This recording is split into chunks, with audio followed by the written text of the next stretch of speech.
Hello everyone, it's me again. For quite a bit, I figured I need to talk about something Breaking Bad related, since literally my whole channel is based on the show, if you haven't figured already. And I figured no place to start than talk about the horrible attempt at a Breaking Bad sequel.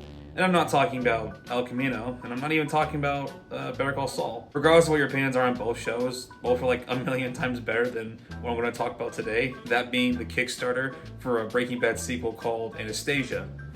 And I know some of you guys are thinking, like, didn't iDubbbz make a video on this like several years ago when this first came out? And yeah, he did make a video on that. However, there's still some things that like happened afterwards that I still think is worth mentioning about, such as the fact that Larry Shepard, the moron behind all of this, didn't just make one attempt, but did two attempts at this. Both Kickstarters didn't come anywhere close to the goal he was trying to reach. And the fact that the second Kickstarter even has this like poorly shot and like horribly like filmed teaser that I think is worth talking about too, that we'll get to later in the video. This is like really it for an intro. I thought filming my living room would make this better, but it's pretty fucking boring to be honest. I guess we'll just head back to my room.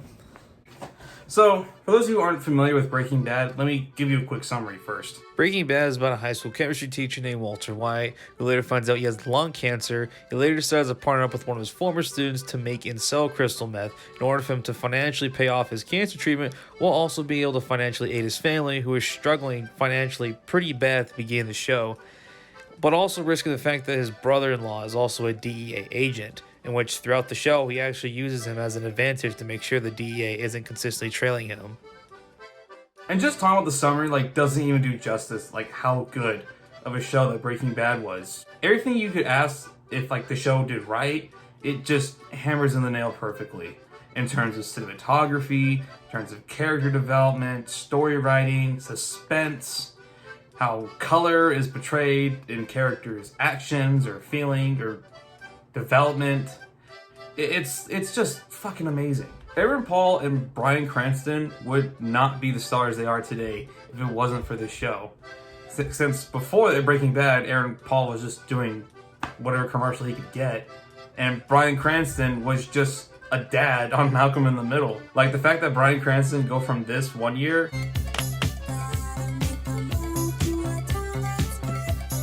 to playing this the next year.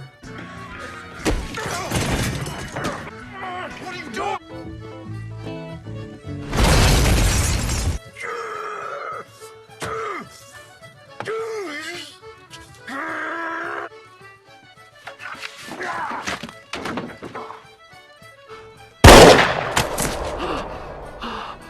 Walt, please just hear me out, please.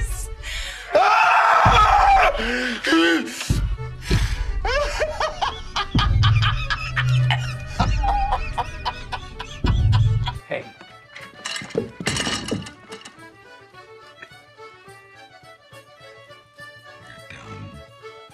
When I say we're done.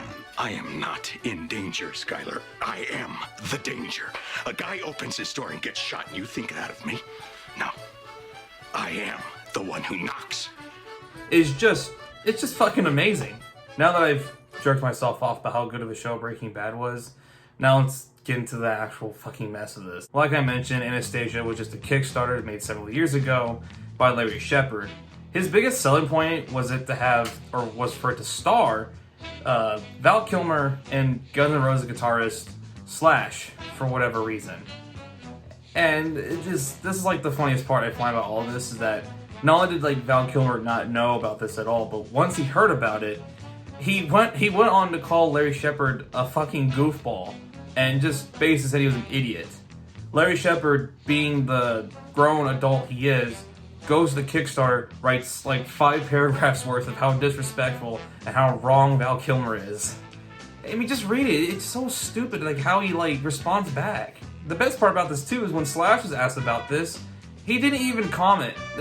like it's just, at this point, it's just Larry talking out of his ass at this point. He also goes on to say how he wants like Anastasia to be like this like buddy cop type show, I guess. Larry Shepard, and I'm the maniac behind Anastasia. Anastasia is a show that was created by me about 2 U.S. Marshals. They're an elite fugitive team that go out and catch the bad guys. From what I could guess, I'm guessing he's thinking like something like this True Detective or Sons of Anarchy type show. I say Sons of Anarchy because if you look further down the Kickstarter, he mentioned how he wants to get members of the Hells Angels. Why? Like, he doesn't say why, he just says authenticity. For what? Like, that's your fucking... You couldn't get Val Kilmer to be in this. What makes you think you're gonna get members from one of the most notorious and crime-riddled biker gangs in the world to be a part of this shit? Another thing that Larry mentions a lot is that he wants to have... He talks about how he wants to have Jana Mashoni in it. If you don't know who she is, she's... From what I found about her, she's a well-acclaimed singer whose only acting talents I found was in this movie called... A movie with two names called... It's either Dinosaur Experiment or Rapture Ranch. Either one, it looks like just one of those movies you find on the Sci-Fi Channel or some shit.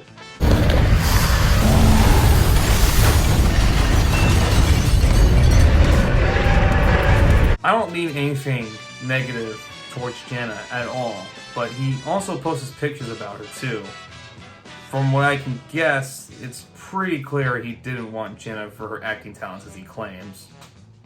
Just saying. If you go further down too, he also mentions like music he wants to have playing after the show. I'd play it for you, but I've had a history of like getting videos taken down due to copyright strike problems, so I'm not gonna play it. The songs he wants to have playing are like songs called Still Rainin' by Johnny Lang, Gonna Be More Suspicious by Robin Tower, and Rehab by Amy Winehouse.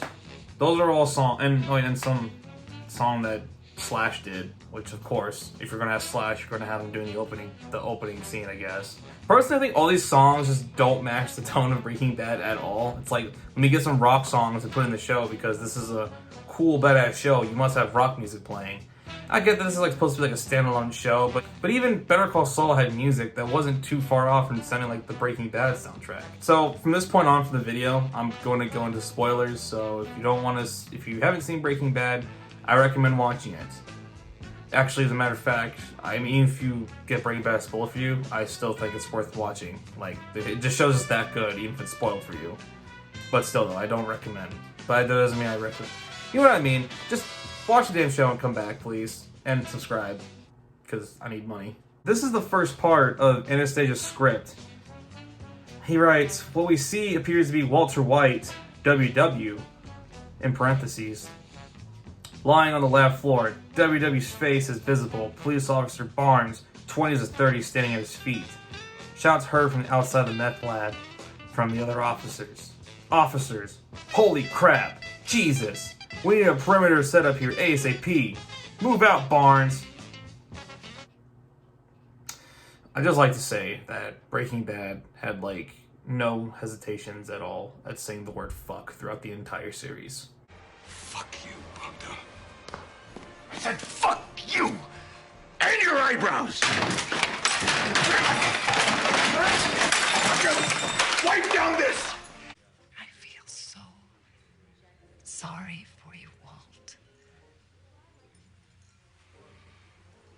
Fuck you. You're a shitty lawyer, Howard. But you're a great salesman. So get out there and sell. Fuck you, Jimmy. There you go. Use that. And the first 3 words is, holy crap, Jesus. Just saying. 4 seconds elapsed. See a person walk up to WW. We cannot determine their gender or identity. Unknown person reaches down and grabs WW's legs and ankles. The person who drags WW away. Yeah, someone drags away Walt's body, which, can you just call him Walt? Like, you don't have to say WW. We know who Walt is. We've seen the show. You can just say Walt. God damn, dude. Yeah, someone drags away Walt's body. That's supposed to be the suspense of the script. The rest of it's just like the officers find the clubhouse, and it's just, they move in and they see all the dead bodies, and that's not even that. They just find the M60 gun at the end of the show, and that's literally about it. Like, that's all he has written for the first script. That's supposed to be the suspense, I guess. If you couldn't tell already, like, Larry wants us to have this idea that, like, Walt may still be alive, which Makes no sense at all, because not only was Walt dying from a fatal gunshot wound, which he lost quite a bit of blood from, but he had lung cancer. And he was like dying from it pretty badly, like to the point where he was almost like skin and bones. Like he was getting weaker and weaker towards the end of the show. It wouldn't make any sense for him to go through all that shit and then just be, yep, I'm alive, I don't have cancer, gunshot wound, just a scratch. Now, if you thought all of that was bad, I haven't even gone to like the best part about this, which is the 3-minute teaser that Larry Shepard filmed for this. It's like some of the most atrocious like acting and sound design I have ever heard. Like this is like Neil Breen type shit, okay? It's just horrible. This scene was supposed to be like during like episode 6, which makes no sense why you would film a scene for episode 6 if the whole point of both Kickstarters was to get a pilot made. Why not just film a scene for the pilot rather than just episode 6? No one cares about that. We just want to see how the show's going to open up. Right off the bat, I already hate this. The way we're introduced to this is like the beginning of a short film, even though this is supposed to be like during episode 6, which makes no sense too, because by the time you're in the 6th episode of a show, a lot of things have pretty much been established. Us as an audience, we don't know what's been established. Thank God we have this fucking idiot who doesn't know anything about what he's doing at all have this fucker explain everything. What's this guy wanted for?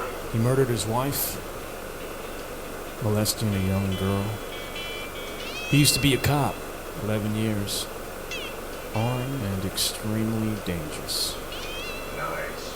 That also doesn't make sense too, because why would he not know? Like, wouldn't there be like some sort of like debriefing of what they're about to do before they head out and just spy on some fucking guy? I'll get this out of the way, I'm not a cop, I don't know much about how police work or anything, but that's just my assumption. Anyone who has experience in this kind of stuff, can you like just correct me if I'm wrong in the comments?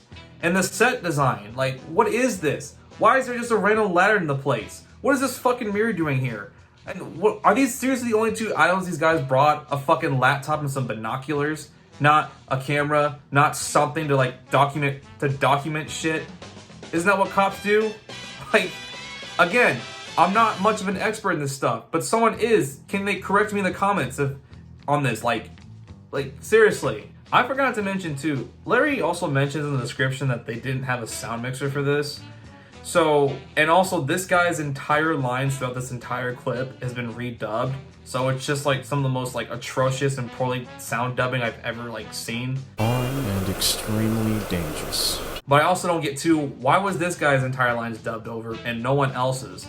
This guy comes in later too. I barely understand anything he fucking says, but they didn't dub his lines over.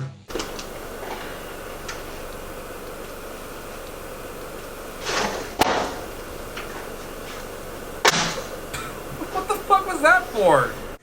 Like, we don't know these guys. You just introduce them like that, just dickheads for no reason. Like I mentioned before too, what the fuck is going on with the set design? Why is this random light just shining on the wall? Is that supposed to be a rolled up carpet? What is up with these 2 broken pieces of wood just sitting there too? And why is the whole fucking area trashed?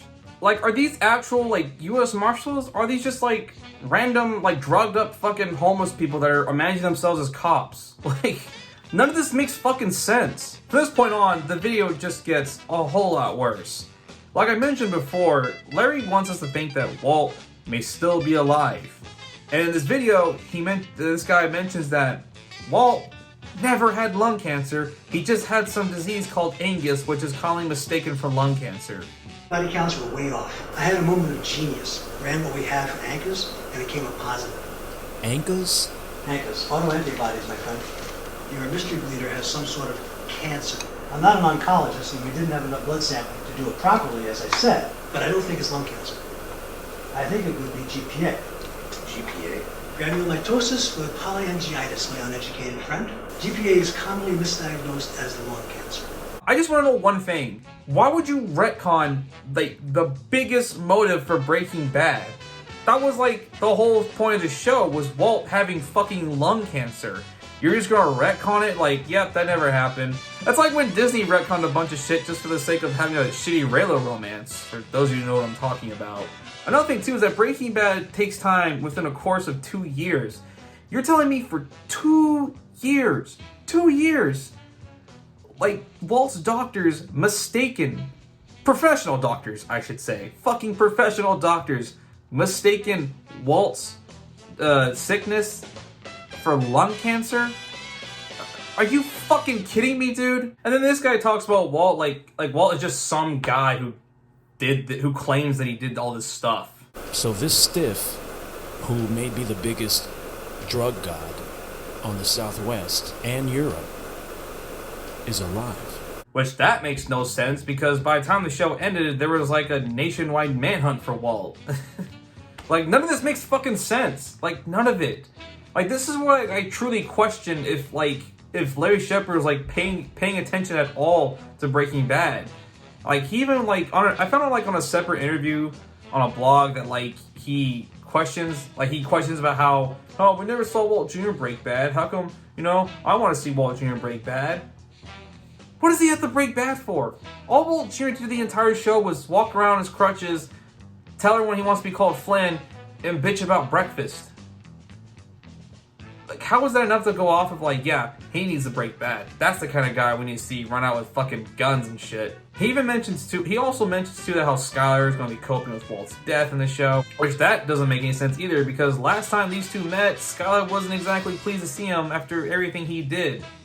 This also cost Larry $4,000 of his own money to get this filmed, and I'm not expecting like some big name studio type of short film here. But Christopher Nolan's first ever movie, The Following, was done on a budget of $6,000, and most of that money went into the set building rather than the actors, which is why I'm very critical about Larry's set design. And also the fact that it cost $6,000 to get an hour and 10-minute movie. Meanwhile, it cost $4,000 for Larry to get a 3-minute teaser. Just thought it was worth mentioning. Like, the fact that like 18 people saw this and were just like, huh, that looks promising. I better get my hard-earned American $30 of that. So that's going to be it for today's video. Hope you guys enjoyed. I will say this, like, I know a lot of fans weren't happy with El Camino, while a vast majority of them were. For those who didn't like El Camino, like, just be thankful we had El Camino and not fucking Anastasia. Like, I think if Vince Gilligan saw that, his fucking head would have exploded or some shit like that. Anyway, hope you guys enjoyed, and I'll see you guys in the next video.